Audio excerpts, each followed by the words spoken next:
I'm here today with David McQueen, who is a leadership coach, international speaker, and facilitator, the co-founder of professional development company Q Squared Limited, and the host, not surprisingly, of the David McQueen podcast. He's also a blogger on all things leadership and culture change, a 3 times TEDx speaker and a TED Fellow, and he's the author of The Brave Leader, More Courage, Less Fear, Better Decisions for Inclusive Leadership, which is fairly fresh to the world, isn't it, David? It is indeed, and it's a real pleasure to be here. Thank you so much. Thank you so much for having me. Oh, it's really good to have you here. And it's lovely to talk to somebody in that sort of first flush of hitting the Amazon bestseller charts with pretty much every format, which is incredible, hardback, paperback, and ebook, and fresh from your launch. So just tell us a little bit about that, first of all. How are you feeling? Oh, elated, elated. That's a great word. Um, I, I really am. Last week, as I said, I was on cloud nine. I was just literally like in my garden floating. It just felt like I was floating above the lawn. But it's such a. I know that lots of people can tell you about the excitement of doing this thing, but until you're there and you get that tingle and you get the goosebumps and all the rest of it, it's never. You never realize um, how amazing it actually is. And again, I was able to celebrate with a couple of close friends and family and business colleagues to just celebrate this milestone. You obviously know. You obviously know the nightmare that people go through and how much of a nightmare I was. We'll keep that between us. But We're being released able to from that, get David. We're at the other side of it now. It's all good. that but being at the other end and having done that launch and intending to do a couple more launches around the country has been amazing. And I've got this crazy idea in my mind that I might write a second book. Don't ask me why. I think it's the adrenaline. It's the same thing as when you finish a marathon. You know, feel like you're going through it towards the end. You're like, I'm never doing this. This is awful. Why do I put myself through this? As soon as you cross the line, you're like, oh, do you know, I think I could shave a couple of minutes off that. Next time, I'm going to. That's so good. And one of the things that I know you and I have talked about is the surprise, in a sense, that just how excited other people get on your behalf at launch. Yes. Yeah, oh my goodness. So part of the a very special person gave me this advice about buying advance books and giving them out to other people in advance. I'm just putting that out there, Alison, and being able to share that with a number of individuals who were the sneezers, who were the influencers, who I would just say, look, just put it on your socials and see what happens. And I did it with the intention that they'll go, okay, it's quite cool, but they've gone, do you know what? I actually really like the book, and I'm like, why are you so surprised? Like, you're not supposed to be that surprised. And I think what it was one of the things that I really wanted to do is make sure it was readable in a really nice short format, but I also wanted it to be visually appealing. And so I think we were able to do that in the publication. And people were they were like telling other people, buying in groups of 5 or 10, and they were asking, how are your sales going? I go, I don't know, just buy the damn book.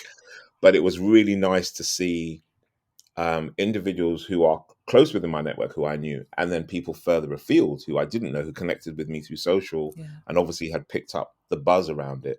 When they got when the Kindle landed on the Monday for 99p, obviously they were very happy because they got it for a bargain. But then when they also got the paperbacks and the first hardback I saw as well, yeah, they were elated. And that felt really, really nice to have that energy from other people as Yeah, well. so cool.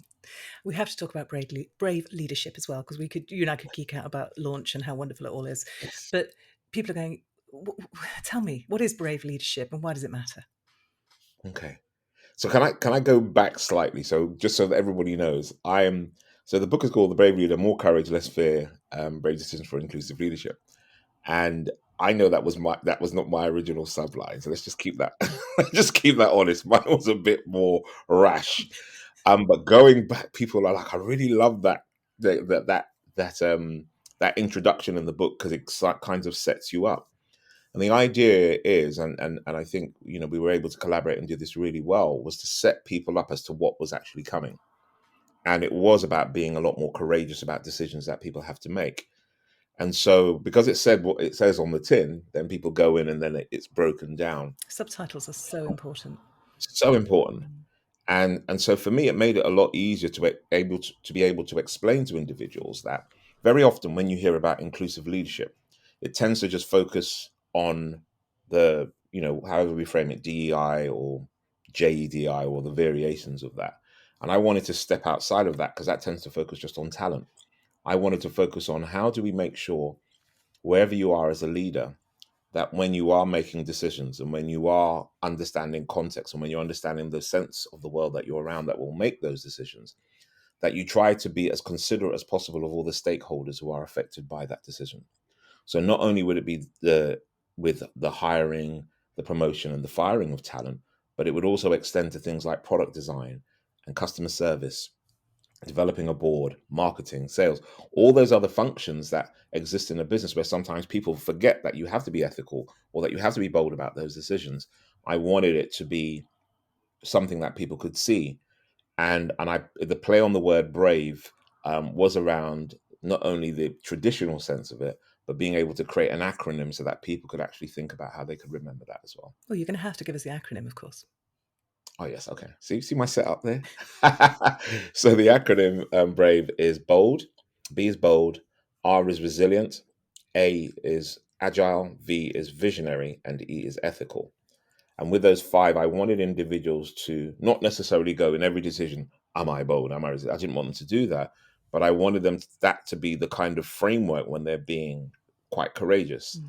And if I top and tail it, the I found as a coach that a lot of people weren't as bold in making a decision as they could have been.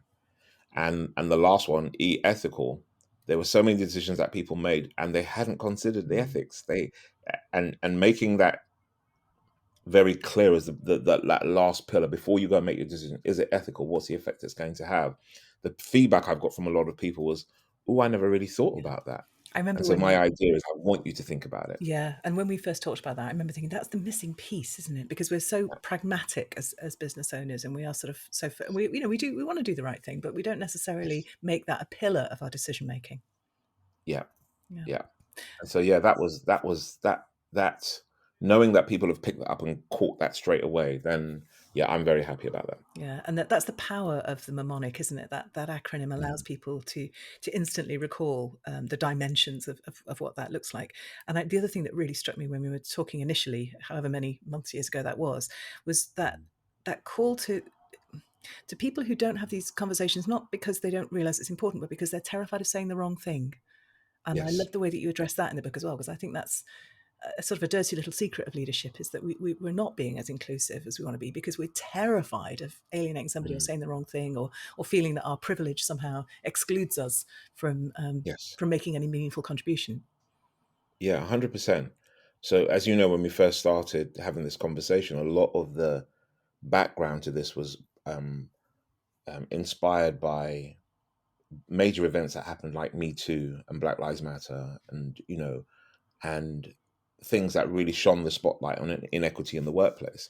But I wanted it to take it beyond just reacting to those things and say the reason why people either react rather than respond to these situations is because they are doing it from a place of fear. Mm, And I wanted people to be a lot more bolder about asking questions. And at the core of what I say with any one of those what I call brave conversations is to start from a place of mutual respect and love.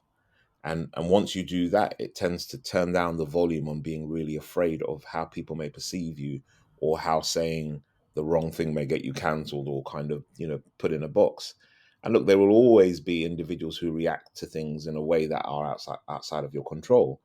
But I do believe once you start as a leader with the right intent and with the right notion of trying to get people to understand you're doing it from a good place, that's half the battle won. yeah, yeah, so important. You are. It's not unfair for me to say that you're not a natural book writer, David. It's not your sort No, of I am not. primary skill set. I am not. Let's get that out in the open. You are, however, something of a genius. Your zone of genius is speaking, isn't it? So I Yes. really would love to talk to you about how you have found over the last year or so that the writing and the speaking interplaying, if at all. I mean, in a sense, it's a leading question, but just any reflections on that? No, definitely. There is, and again, I will definitely concur with your place. I'm not a natural book writer. That discipline, oh my God, that just you had to coach me, screaming and dragging me over the line.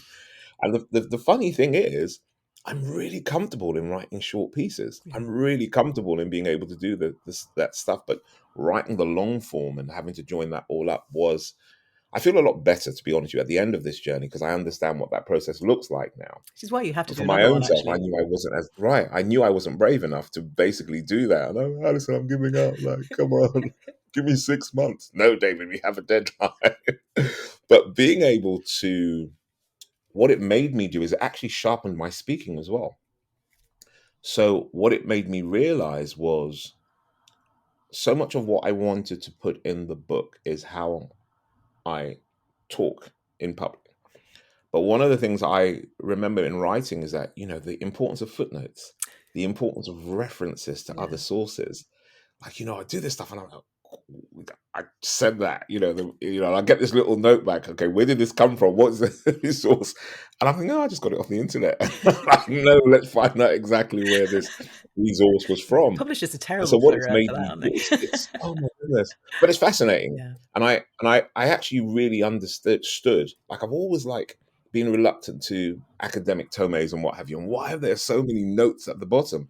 But then I realize it's the gravitas and the validity that Yes. comes from that, Yeah. where you realize you're getting people not only to think, but to give concrete evidence. Yeah. So This. now when I speak and I'm using case studies, I'm so I've got this footnote in my head, right? I've got the footnotes in my head now of what that reference is, especially if I'm trying to drive home a point that's not just my opinion, but based on research or based on the data that's out there.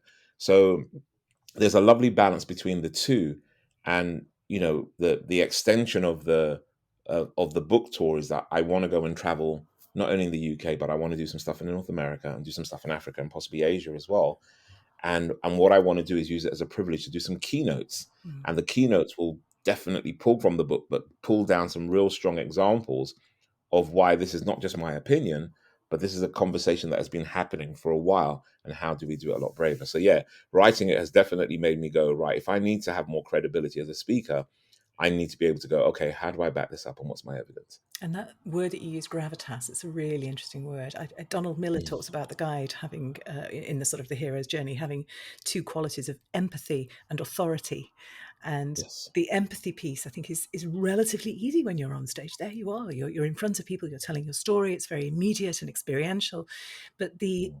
authority piece is really important. There is so much bad science out there. There's so many Oh yeah. unsubstantiated claims and so on. So it's really interesting when you pull those two together. You've got something incredibly powerful. So that's the sort of editorial observation from what you just said. But then there's also the idea that the book provides a kind of center of gravity to do this whole Mm. series of events. That there's something Yes. about the hook off which you can hang so much stuff. Yeah. Yeah. And it is. It's I say the fascinating thing about it is writing it has made me even more curious. So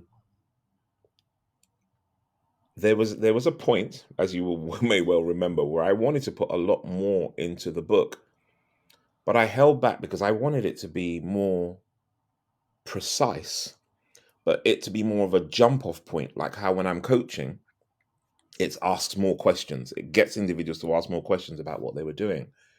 And I realized even that, and I struggled with this, as you know, where a lot of my coaching is about knowing that I have an armory of tools and techniques to help people to get from A to B. But the large part of this is opening up curiosity and asking more questions and getting that individual to investigate for themselves, what does that look for? Mm, So very often when I'm working with clients, people will say to me, "Oh, how does this work for this client?" Or what's the a blueprint, or what's the silver bullet? And I often say it's contextual. It's yeah, very it's in contextual. the And moment. there is what works at this company may not necessarily work for you, even if you're in the same industry. However, what we can do is we can realize the same kinds of modes of inquiry, or the way that we start to ask our questions of ourselves or the individuals around us, they can allow us to shape those answers better. And those questions don't need to change. And so, as you say, those jump off points have made me go and think, like, even when I think of like a big point that a lot of people have come back to me on is saying, what they really liked is not seeing leadership as in the lens of the hero person who goes out there and does it, but rather they're seeing it through the lens of the system. How do we all make it work? And a lot of the conversations I've had have been around your how good or bad however you define those words, your leadership is a reflection of the system that supports it or not. And that has just opened up conversations in so many spaces where I'm just going, wow, I didn't even realize that. Yeah. And But now it's made me question as well as others question. It's opened up a whole new conversation. yeah, and it's absolutely fundamental. Otherwise, you end up with a brilliant leader, and as soon as they leave, it's gone because it was a whole kind of cult of Yes. personality. You need to Yes. systematize those decisions. You need to embed it in the organization, not just have it residing Yes. in one person. 100%. And that's why I talk a lot more around cultural DNA than I do around, ESG, DEI, all the other three-letter acronyms that come across. What's embedded in the culture? I talk a bit about culture and climate, and the climate is the sense of what's really happening. This is what it really is and how people feel. And the culture is more about the ambitions and the aspirations that they have. And and for me, it's those two, that culture and climate piece, when you really dig down into your system and what you tolerate and what you allow and how it aligns with the values or whatever people say that the company really believes in. That's the bit where the rubber Yeah, the rest. meets the road, And that's where you need and the that's the bit courage that I'm to fascinated. confront that. Yeah. Yeah, yeah, absolutely. Oh my goodness, that's what actually scares most people, if Yeah. I'm really honest.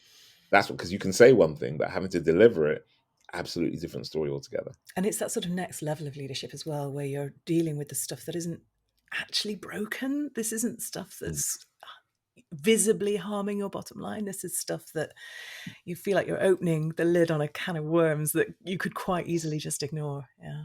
Yeah. So And interesting. and again, for a lot of people, it is actually quite terrifying. Mm, And with that, I don't in any way, either through the book or through my work, want to diminish the fear that people have around that, but rather being able to go, there's going to be a point where you have to address it. yeah. It's a bit like, I don't know, your washing machine's broken. I'm thinking about that because my daughter hasn't repaired hers for weeks in her one, right? But the washing machine's broken. But the alternative means is that you end up having to go to the laundromat, or come to your parents' house and use their washing machine and For their example. energy, right? Instead of dealing with the fact that all you need to do is just call the landlord and get it fixed. And very often individuals just don't want to do that. They're pretending like it's not a thing to deal with. But then the fallout is we get staff burnout. Mm, You get people who are leaving the organization. If you haven't thought inclusively about your marketing, you could lose customers. There's a damage to the reputation and the value of the organization because people have pushed those to the side. And there's something around being able to go, be brave enough that no matter the consequence, at least you've addressed it. And in addressing it, you can demonstrate to others who are looking at you, as leaders, in whatever capacity you show up as a leader in your organization, and go, okay, that might be scary, but because I've seen Alison or David do that, I'm going to muster that energy to go, right, let me try and do that within the system that we have and the people that we have around us, and let's just see how it works yeah. out. You always give permission. Yeah. Yes. Brilliant.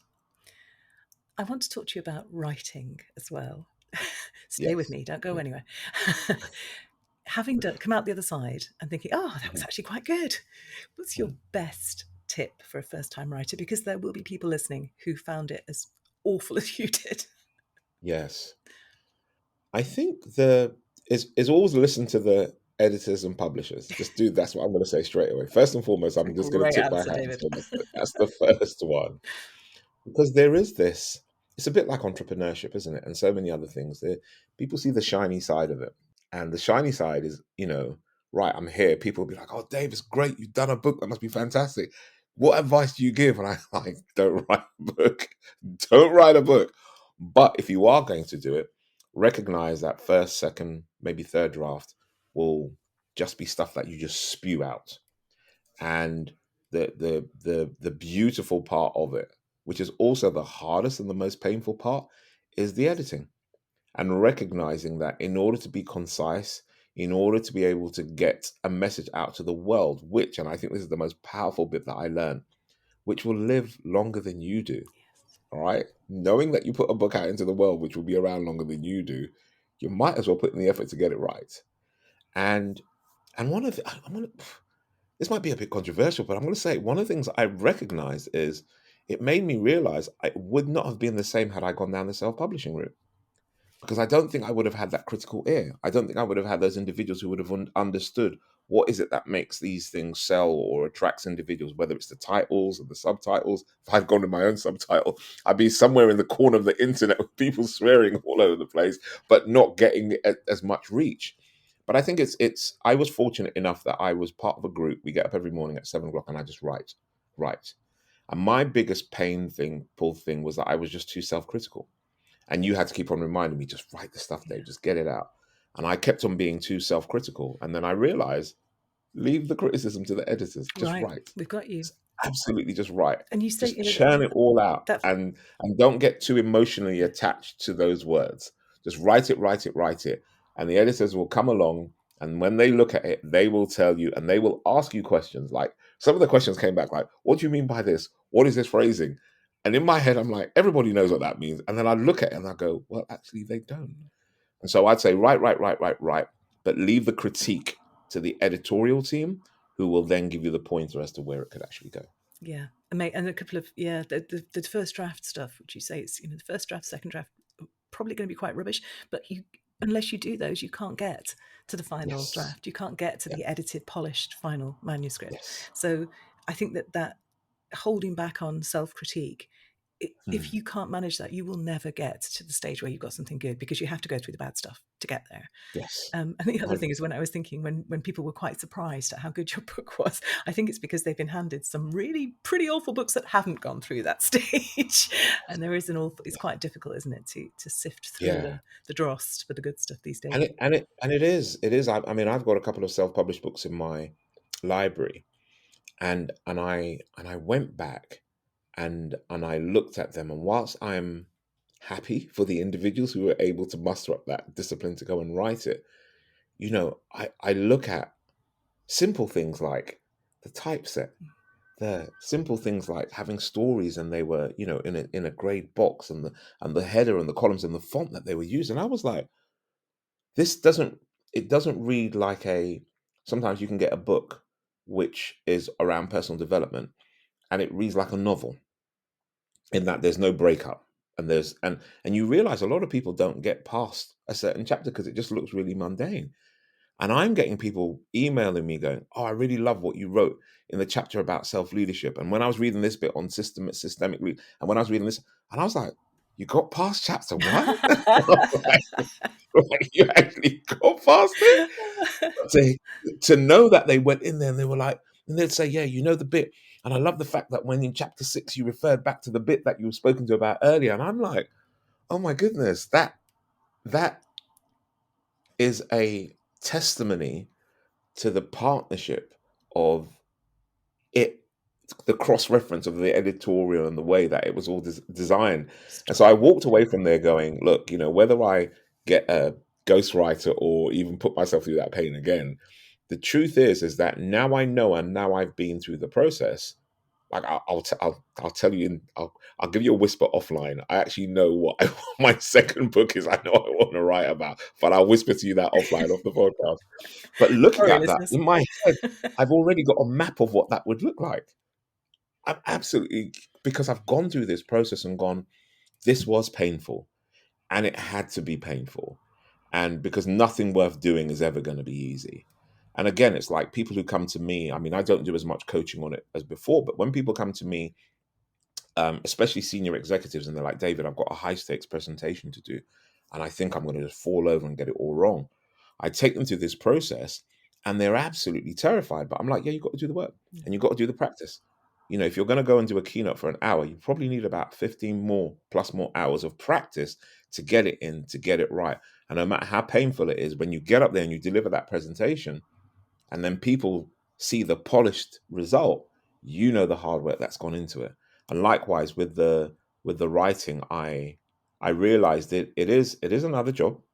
It does take a lot of self-discipline, but it's also a joined up effort. And I can't over emphasize enough how brilliant it was for you to coach me in terms of mindset and about where we were going to go. But then also to have the editorial team and the typeset team and that whole combination of the team coming together, a bit like what I talk about systemic leadership, right? There was a whole system that made this come together. And everybody knowing where their part was important. So as a writer, or a. I can call myself a writer. I'm an author. Totally. Yeah, absolutely. I can call Read your myself that LinkedIn way. bio immediately. Right, immediately up there. But being able to do that was recognizing I know where my strengths lie in this space, and I know what I can get out of my head. No, I'm not Stephen King, but I'm surrounded with individuals who know what David McQueen is capable of and how they can make the words and the intention jump off the page. And so knowing that, that's made me really proud as an author. And that to me is the whole definition of partnership publishing. That's, you've just Yes. articulated it beautifully. Thank you. I'm going to ask you for a recommendation as well. You are not allowed to recommend The Brave Leader, but what other book would you recommend that listeners should grab for themselves if they haven't read it already? Uh, so one of he'll never forgive me if I don't mention this. So my mentor Liam Black I has knew written you a were going book to say called. that. He never. I tell you, he would rib me left, right, and center. But he, as my mentor, leading with purpose. It's so interesting because the reason why I love that book is because we part of our journeys intertwined around both of us wanting to publish a book. He obviously got there before me because he had to show me he was boss and he was better. But it and what also encouraged me was that I had a real rethink about how long or how big my book had to be based on his. And there's one of my favorite books in the and I'll say this is another long book is a book called Anti-Fragile Mm, by a guy called Nicholas Taleb. Now that is like a Bible of a book, and it's done in the smallest font I've ever mm. seen, and it's just like so many words on a page. And I often go into that book and I dip in, and it's quite dogged and what have you. But I didn't want that kind of book. I wanted one like Liam. So Liam's Leading with Purpose is one that I really recommend. And another one I really love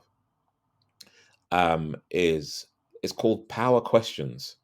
And I think one of the authors called Gerald Panis, Pannas. There's two of them, Andrew Sobel, I think, and Gerald Panis. And it's one of my favorite books because it reminds me that we need to ask more questions. Mm. As kids, why? We had, So good at unless experience. Yeah. our parents shut us down, we had this Mm. curiosity.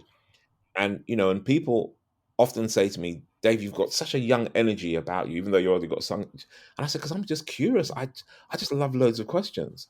And because my coaching practice and the way that I work is based around asking better questions for clarity, that tends to be one of my book. And there are others as well, but those are the two that kind of like really jump out for me. Amazing. You actually snuck in a third there, which is very clever. Well done. But great recommendations. Thank you. And David, if people want to find out more about you, more about the work that you do, more about The Brave Leader, where can they go? So they can find me hiding on LinkedIn. I say hiding. So Mr. David McQueen, a lot of people see me in that social space, or they can go to davidmcqueen.co.uk, and that's where you'll find out a lot about the work that I do with organizations and individuals around the world. Amazing. Genuinely could have talked to you all day. Thank you so much for your time. Thank you.